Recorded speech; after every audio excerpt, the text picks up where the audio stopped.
रात के 9 बज चुके थे। बारिश हल्की हल्की हो रही थी और सड़कें वीरान थीं।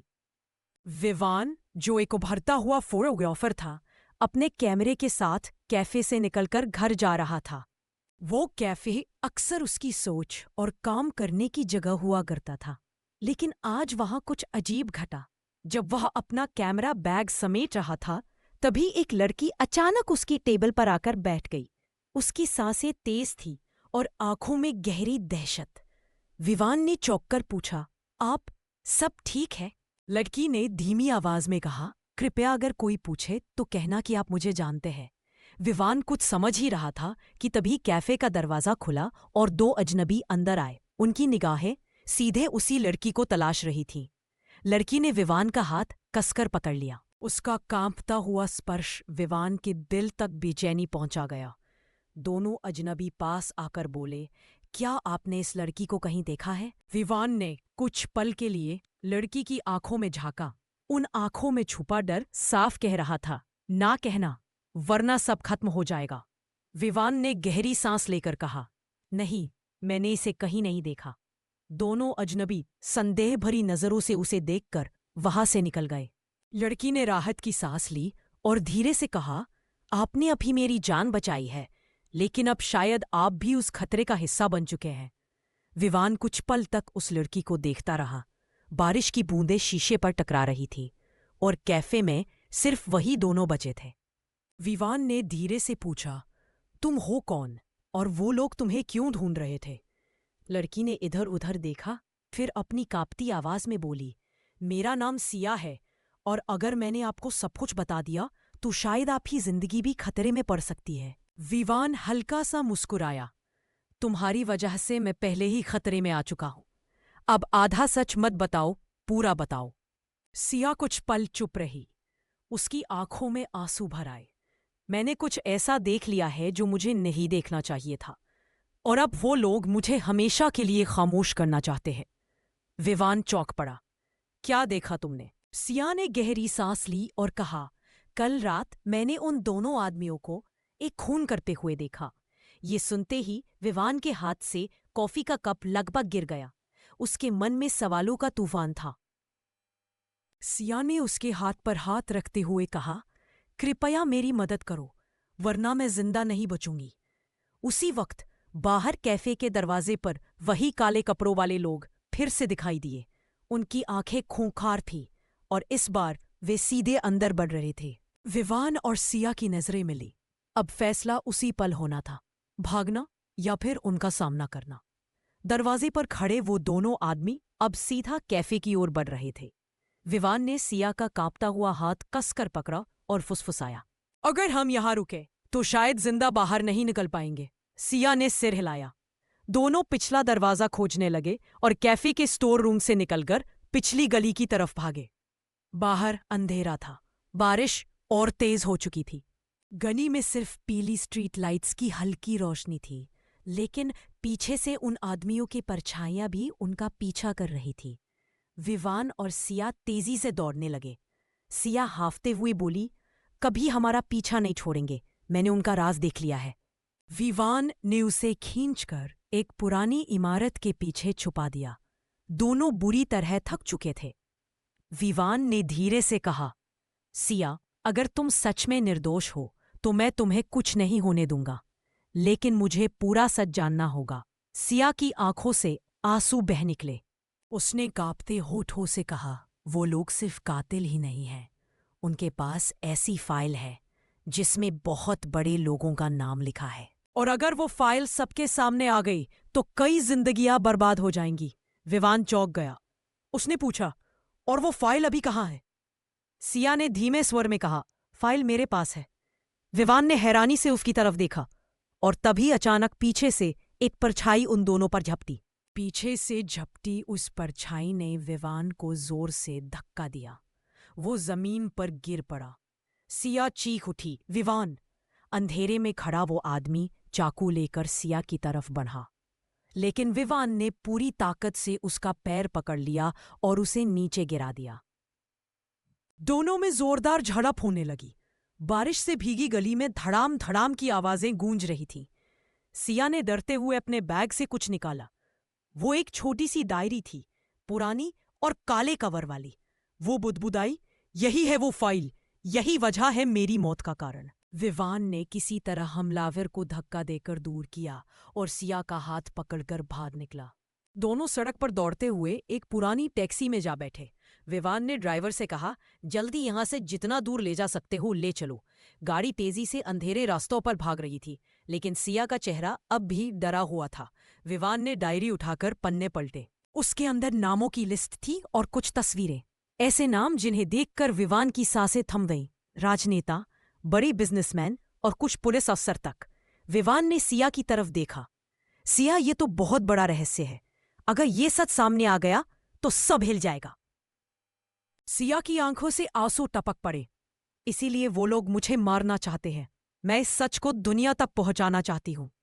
विवान ने उसकी आंखों में देखते हुए कहा, तो फिर अब ये लड़ाई तुम्हारी अकेली नहीं है, मैं भी तुम्हारे साथ हूं। लेकिन तभी टैक्सी ड्राइवर ने रियर मिरर से उन्हें देखा और हल्की मुस्कान दी। उस मुस्कान में कुछ खतरनाक छुपा था। टैक्सी सुनसान रास्तों पर बढ़ती जा रही थी। बारिश रुक चुकी थी, लेकिन माहौल अब और डरावना लगने लगा था। सिया खिड़की से बाहर देख रही थी, जबकि विवान अब भी उस काली डायरी को पकड़े हुए था। अचानक विवान को एहसास हुआ, गाड़ी शहर की ओर नहीं जा रही, बल्कि सुनसान जंगल की तरफ मुड़ गई है। उसने ड्राइवर से कहा, भाई, ये रास्ता कहाँ जा रहा है? हमें तो सिटी सेंटर जाना था। ड्राइवर ने रियर मिरर से उनकी तरफ देखा और हल्की हंसी के साथ बोला, जहां से अब तुम लोग वापस नहीं लौटोगे। सिया का चेहरा सफेद पड़ गया। उसने विवान का हाथ कसकर पकड़ लिया। विवान समझ गया कि ड्राइवर भी उन्हीं लोगों का हिस्सा है। उसने धीरे से सिया से फुसफुसाकर कहा, तैयार रहना, हमें अभी कूदना होगा। गाड़ी जैसे ही थोड़ी धीजी हुई, विवान ने बिना सोचे समझे दरवाजा खोला और सिया का हाथ पकड़कर कूद गया। दोनों सड़क पर गिरते ही लुढ़क गए। सिया के हाथ पर चोट आई और विवान के माथे से खून बहने लगा। ड्राइवर ने गाड़ी रोकी और पीछे से चाकू लिए 2 आदमी बाहर कूदे। अब पीछा और भी खतरनाक हो चुका था। विवान ने सिया को उठाया और दोनों अंधेरे जंगल की तरफ भागने लगे। जंगल के अंदर घना सन्नाटा था, सिर्फ झींगुरों की आवाज गूंज रही थी। सिया हांफते हुए बोली, विवान, अब हम कहाँ जाएंगे? विवान ने उसकी आंखों में देखते हुए कहा, जहां भी जाएंगे, लेकिन अब यह लड़ाई खत्म नहीं होगी जब तक ये सच दुनिया के सामने नहीं आ जाता। लेकिन तभी जंगल की गहराई से एक और परछाई उनके सामने आ गई। इस बार वो कोई अजनबी नहीं, बल्कि ऐसा चेहरा था जिसे देखकर सिया के पैरों तले जमीन खिसक गई। उसके होंठ कांप उठे। तुम? जंगल की नमी भरी हवा में सन्नाटा पसरा था। सिया की आंखें फटी रह गई सामने खड़ा चेहरा देखकर। वो लड़खड़ाती आवाज में बोली, राघव, तुम यहां? हाँ, सामने खड़ा शख्स कोई और नहीं बल्कि राघव था, सिया का बचपन का दोस्त, और वही इंसान जिसे वो सबसे ज्यादा भरोसेमंद मानती थी। विवान हैरान था। तुम दोनों एक दूसरे को जानते हो? सिया की आंखों से आंसू बहने लगे। ये मेरा सबसे अच्छा दोस्त था, लेकिन ये यहां क्यों है? राघव ने ठंडी मुस्कान दी, क्योंकि सिया वही दोस्त सबसे बड़ा दुश्मन बन सकता है। तुमने सोचा था कि मैं तुम्हें उन लोगों से बचाऊंगा? नहीं, मैं तो खुद उनका हिस्सा हूं। सिया को लगा जैसे पैरों के नीचे की जमीन खिसक गई हो। राघव, तुमने मेरे साथ धोखा कैसे किया? राघव ने एक कदम आगे बढ़ते हुए कहा, क्योंकि तुमने वो देख लिया जो तुम्हें नहीं देखना चाहिए था। वो फाइल मेरे हाथ आ जानी चाहिए थी, लेकिन तुमने उसे छुपा लिया। विवान बीच में आया, अगर तुमने सिया को हाथ भी लगाया तो मैं तुम्हें छोड़ूंगा नहीं। राघव हंस पड़ा। विवान, तुम सोच भी नहीं सकते कि तुमने किस खेल में कदम रखा है। ये रहस्य इतना बड़ा है कि लोग अपनी जान दे देंगे इसे दबाने के लिए। और सिया, अब तुम्हें ये फाइल मुझे देनी ही होगी। सिया ने अपने बैग को सीने से और कसकर पकड़ लिया। उसकी आंखों में डर के साथ गुस्सा भी था। अचानक पीछे से वही 2 आदमी आ गए जो उनका पीछा कर रहे थे। अब विवान और सिया पूरी तरह घिर चुके थे। राघव ने हाथ फैलाते हुए कहा, अब ये खेल खत्म हो जाएगा। फाइल दो, वरना तुम्हारी आखिरी रात है। सिया कांपती आवाज में बोली, राघव, तुम मेरे दोस्त होकर भी दुश्मन बन गए। लेकिन याद रखना, ये फाइल मैं अपनी जान देकर भी तुम्हें नहीं दूंगी। राघव की आंखों में गुस्सा भड़क उठा। राघव झपटा और सिया का बैग छीनने की कोशिश की। सिया ने पूरी ताकत से बैग पकड़ रखा था। दीवान बीच में आया और राघव को जोर से धक्का दिया। दोनों की भिड़ंत इतनी भयंकर थी कि जंगल की खामोशी चीखों और मुक्कों की आवाज से गूंज उठी। पीछे खड़े दोनों गुंडे भी आगे बढ़े। सिया चीख पड़ी, विवान सावधान! लेकिन विवान ने एक लकड़ी का डंडा उठाकर दोनों पर हमला कर दिया। पहला गुंडा गिर पड़ा, लेकिन दूसरा चाकू लेकर उसके पास आ गया। विवान चोटिल होते हुए भी सिया को बचाने के लिए उसके सामने खड़ा हो गया। राघव गुस्से से चिल्लाया, विवान, ये लड़ाई तुम जीत ही नहीं सकते, क्योंकि तुम नहीं जानते ये फाइल किसे बचाकर रख रही है।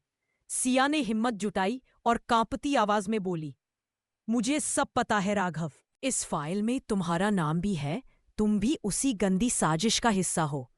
राघव की आंखें फैल गई, उसका चेहरा गुस्से और डर से लाल हो गया। चुप रहो सिया, वरना अभी यही खत्म कर दूंगा तुम्हें। विवान ने चोट खाते हुए भी सिया को पीछे किया और बोला, अगर तुमने इसे हाथ भी लगाया तो पहले मेरी लाश से गुजरना होगा। चारों तरफ बारिश की बूंदें फिर से तेज हो गईं। जंगल अंधेरे और बिजली की चमक से भर गया। अचानक दूर से पुलिस की जीप की रोशनी जंगल में चमकी। सायरन की आवाज गूंज उठी। राघव और उसके आदमी एक पल को चौंक गए। सिया ने राहत की सांस ली, लेकिन राघव ठंडी मुस्कान के साथ बोला, पुलिस आई है? बहुत अच्छा, पर तुम दोनों सोच भी नहीं सकते कि पुलिस किसकी तरफ है। जंगल के बीच पुलिस की गाड़ियां रुक गईं। चारों तरफ टॉर्च की रोशनी फैली और बंदूकें तान दी गईं। सिया ने राहत की सांस ली और विवान से कहा, अब हम बच जाएंगे। लेकिन तभी इंस्पेक्टर ने कड़क आवाज में कहा, फाइल हमारे हवाले कर दो। विवान और सिया दोनों चौंक गए। सिया कांपते हुए बोली, सर, ये फाइल आपके काम की है, इसमें सबूत है बहुत बड़े बड़े लोगों के अपराधों के। इंस्पेक्टर ने ठंडी नजर से कहा, हाँ मुझे पता है, और इसीलिए इसे तुम लोगों से छीनने आया हूं। विवान का दिल धक से रह गया। मतलब तुम भी उनके साथ हो? इंस्पेक्टर हंस पड़ा, सिर्फ मैं नहीं। इस फाइल में जिन नामों का जिक्र है उनमें से आधे मेरे अपने साथी हैं। ये रहस्य अगर बाहर गया तो पूरा सिस्टम ढह जाएगा, इसलिए ये फाइल आज यहीं खत्म होगी। सिया के हाथ कांपने लगे। उसने डायरी को और कसकर पकड़ा। नहीं, ये सच मैं दुनिया तक जरूर पहुंचाऊंगी। राघव ने ताली बजाते हुए कहा, शाबाश इंस्पेक्टर साहब, अब खेल और आसान हो गया। बस वो फाइल लाओ और दोनों को यहीं खामोश कर दो। पुलिस वालों ने बंदूकें सीधी विवान और सिया पर तान दी। विवान ने गहरी सांस ली और धीरे से सिया के कान में कहा, जो भी हो, अब हमें खुद ही रास्ता निकालना होगा। भरोसा सिर्फ अपने दम पर। सिया की आंखों से आंसू टपक पड़े। उसने धीरे से कहा, विवान, अगर मैं बची नहीं तो वादा करो ये फाइल तुम दुनिया के सामने जरूर ले जाओगे। विवान ने उसका हाथ थामते हुए कहा, हम दोनों साथ बचेंगे और साथ लड़ेंगे। पुलिस वाला आगे बढ़ा ही था कि अचानक जंगल में एक और गाड़ी आकर रुकी। दरवाजा खुला और एक अनजान औरत बाहर उतरी। उसकी आंखों में अजीब सी चमक थी। उसने ऊंची आवाज में कहा, ये फाइल सिर्फ मेरी है। जंगल के बीच खड़ी उस औरत की आवाज सुनकर सब रुक गए। उसकी नजरों में ऐसा आत्मविश्वास था मानो पूरा खेल उसी के हाथ में हो। राघव भड़क उठा, तुम यहां कैसे? सिया की आंखें चौड़ी हो गईं। वो बमुश्किल बोल पाई, ये माया? हाँ, वो औरत माया थी, सिया की बड़ी बहन, जिसे वो 5 साल पहले मरा हुआ मान चुकी थी। सिया के होठ कांप उठे। दी, आप जिंदा है? माया ने हल्की मुस्कान दी। हाँ सिया, मैं जिंदा हूं, लेकिन जिस सच को तुमने अपनी आंखों से देखा है वो मैं बहुत पहले से जानती हूं। ये फाइल मेरी मेहनत है और अब ये सिर्फ मेरे पास होगी। इंस्पेक्टर और राघव दोनों हक्के बक्के रह गए। राघव चीखा, ये नाम तुम्हें कैसे मिले? ये तो सिर्फ हमारी गैंग को पता था। माया की आंखें चमकी, क्योंकि मैं तुम्हारी गैंग से भी ऊपर वाले लोगों के लिए काम करती हूं। सिया के पैरों तले जमीन खिसक गई। मतलब आप भी इस गंदे खेल का हिस्सा है? माया की मुस्कान और गहरी हो गई। नहीं सिया, मैं इस खेल की मास्टर हूं। उसने अपनी जैकेट से पिस्तौल निकाली और सीधे सिया की तरफ तान दी। मुझे वो फाइल दो, वरना तुम्हें भी तुम्हारी माँ की तरह खामोश कर दूंगी। सिया के दिल पर बिजली गिर गई। माँ? माँ की मौत? क्या? माया ठंडी हंसी हंसते हुए बोली, हाँ, वो हादसा नहीं था, वो हमारी ही प्लानिंग थी, क्योंकि माँ सच जान चुकी थी। और अब तुम भी। सिया की आंखों से आंसू बह निकले। विवान ने उसे अपने पीछे खींचते हुए कहा, माया हो या राघव, ये फाइल किसी को नहीं मिलेगी। माया ने ट्रिगर पर उंगली रखी, लेकिन तभी गोली चली। सब चौंक गए। किसी ने गोली चलाई थी, लेकिन वो माया पर चली थी। गोली चलने की गूंज से जंगल कांप उठा। माया के हाथ से पिस्तौल छूट गई और वो दर्द से कराहती हुई जमीन पर गिर पड़ी। सिया चीख पड़ी थी। विवान ने तुरंत सिया को पकड़ा और चारों तरफ नजरें दौड़ाईं। कौन था जिसने गोली चलाई? टॉर्च की हल्की रोशनी में पैरों के पीछे से एक शख्स बाहर आया। उसके हाथ में बंदूक थी और चेहरे पर नकाब। इंस्पेक्टर और राघव दोनों हक्के बक्के रह गए। राघव चिल्लाया, तुम? लेकिन नकाबपोश कुछ नहीं बोला। उसने फिर से बंदूक तानी सीधे इंस्पेक्टर की तरफ। इंस्पेक्टर चीख उठा, नहीं नहीं, रुको। गोली चली और इंस्पेक्टर जमीन पर गिर पड़ा। राघव और उसके आदमी एक पल को डर से पीछे हट गए। सिया की सांसें तेज हो गईं। उसने विवान से कहा, ये कौन है?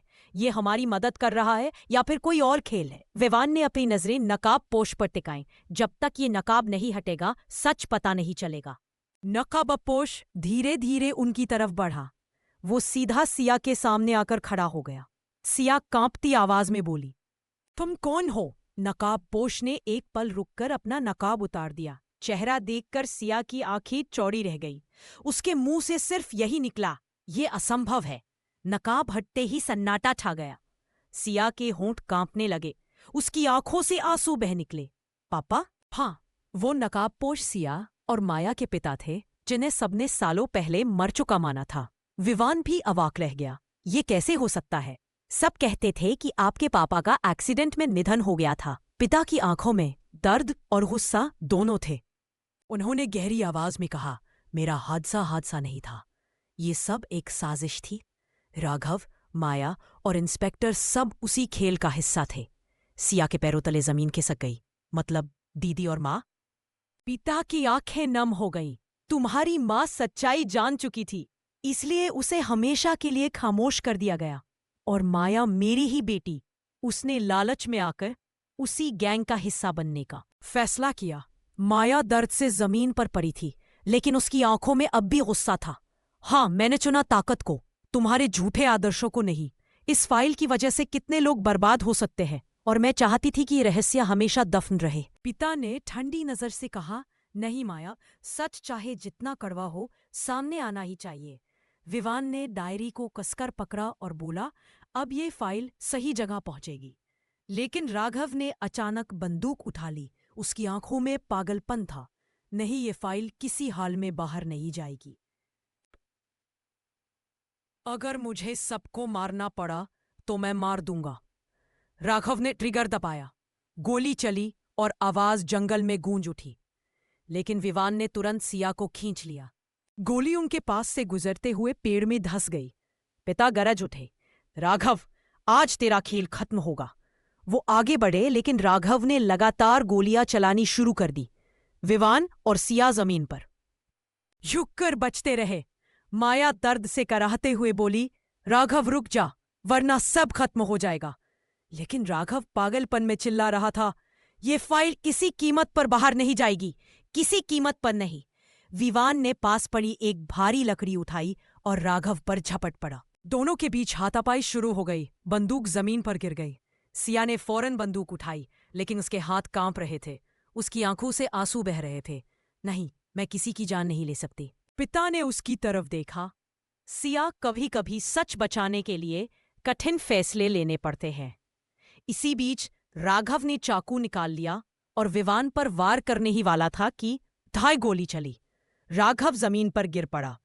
उसकी आंखें खुली रह गईं और हाथ से चाकू छूट गया। सबकी नजरें घूमी। गोली माया ने चलाई थी। वो जमीन पर घायल थी, लेकिन उसने आखिरी ताकत से राघव पर गोली चला दी। उसकी आंखों से आंसू बह निकले। मैंने बहुत गलत किया, लेकिन कम से कम ये आखिरी गलती सही साबित हो। सिया चीख पड़ी। दी, माया ने कांपते होठों से कहा। सिया, फाइल दुनिया तक पहुंचा देना। शायद यही मेरी सजा और मुक्ति दोनों है। और उसकी सांसें थम गईं। माया की आखिरी सांस थमते ही सन्नाटा छा गया। सिया उसके सीने से लगकर फूट फूट कर रो रही थी। पिता ने कांपती आवाज में कहा, माया ने गलत राह चुनी थी, लेकिन अंत में उसने सच का साथ दिया, वो भी अपनी कीमत देकर। विवान ने सिया के कंधे पर हाथ रखा। अब हमें माया की ये आखिरी इच्छा पूरी करनी है। ये फाइल सही जगह पहुंचना चाहिए। सिया ने आंखें पोंछते हुए डायरी कसकर पकड़ ली। हाँ, ये फाइल ही असली इंसाफ है। लेकिन लड़ाई खत्म नहीं हुई थी। जैसे ही वो लोग बाहर निकलने लगे, वहां इंस्पेक्टर सूरज अपने आदमियों के साथ पहुंच गया। इसकी आंखों में ठंडी हंसी थी। तो ये है वो मशहूर फाइल, कितने सालों से जिसे मैं ढूंढ रहा था। वो आगे बढ़ा और बंदूक सिया की कनपटी पर रख दी। मुझे दे दो, वरना तुम्हारा अंजाम भी माया जैसा होगा। विवान गरज उठा। तुम्हारी चाल अब नहीं चलेगी इंस्पेक्टर। तुम्हारे जैसे गद्दार ही इस सिस्टम के सबसे बड़े दुश्मन हैं। पिता ने सूरज को सीधा घूरा। तेरे जैसे लोग सोचते हैं कि बंदूक से सच को दबा देंगे, लेकिन सच की आवाज कभी दबती नहीं। सिया ने अचानक हिम्मत जुटाई और डायरी को पीछे फेंक दिया। विवान ने तुरंत फाइल उठाई और भागकर उसे आग से बचाए गए एक पुराने लैपटॉप में डालने लगा। डायरी की सारी जानकारी धीरे धीरे ट्रांसफर होने लगी। सूरज चिल्लाया, नहीं, ये डेटा बाहर नहीं जाना चाहिए। उसने ट्रिगर दबाने ही वाला था कि इंस्पेक्टर सूरज ने ट्रिगर दबा दिया। धाएं, लेकिन गोली विवान को नहीं लगी। पिता ने बीच में आकर उसे अपनी छाती पर झेल लिया। पापा, सिया चीख उठी। वो जमीन पर गिरते हुए बोला, सिया, डरना मत, तेरी मां का सपना अब पूरा होना चाहिए। सिया की आंखों से आंसू बरसने लगे, लेकिन उसके भीतर अब डर नहीं, आग जल रही थी। विवान ने पूरी ताकत से सूरज पर झपटकर उसे हथियार से गिरा दिया। दोनों के बीच भयंकर लड़ाई शुरू हुई। उधर ट्रांसफर पूरा हो चुका था। लैपटॉप से लाइव डेटा मीडिया चैनलों तक पहुंच गया। सभी खबरों की हेडलाइन बदल गई। बड़े नेताओं और पुलिस अधिकारियों के काले सच का पर्दाफाश। पूरे शहर में हड़कंप मच गया। सूरज ने विवान को धक्का देकर सिया को पकड़ लिया। अगर डेटा बाहर चला गया तो भी मैं तुम्हें जिंदा नहीं छोड़ूंगा, सिया ने कांपते होठों से कहा। सच बाहर आ चुका है सूरज, अब तुम्हारा अंत पक्का है। अचानक पुलिस की गाड़ियों के सायरन गूंजे। ऊपर से ड्रोन और कैमरे लाइव रिकॉर्डिंग कर रहे थे। सूरज के चेहरे पर नकाब उतर गया। वो तड़प कर बोला, नहीं, ये सब झूठ है, मुझे फंसाया जा रहा है। लेकिन अब उसकी बात कोई नहीं सुन रहा था। पुलिस के सच्चे अधिकारी उसे घसीट कर ले गए। सिया टूटकर अपने पिता के पास बैठी। उनकी सांसें तेज हो रही थी। बेटी, तूने कर दिखाया। तेरी माँ का नाम अब हमेशा जिंदा रहेगा। पिता ने मुस्कुराते हुए आंखें बंद कर ली। सिया चिल्लाती रही, पापा प्लीज मुझे छोड़कर मत जाइए। लेकिन उनकी सांसें थम चुकी थी। सिया ने रोते हुए आसमान की ओर देखा और बोली, माँ, पापा, आपका सपना पूरा हुआ, ये जीत आपकी है। विवान ने उसका हाथ थाम लिया। अब तुम्हारा अकेलापन मेरा है सिया। हम मिलकर तुम्हारे पापा का सपना आगे बढ़ाएंगे। आसमान में सुबह की पहली किरण फूटी। अंधेरे का सफर खत्म हुआ और सच की रोशनी हर जगह फैल गई। The end.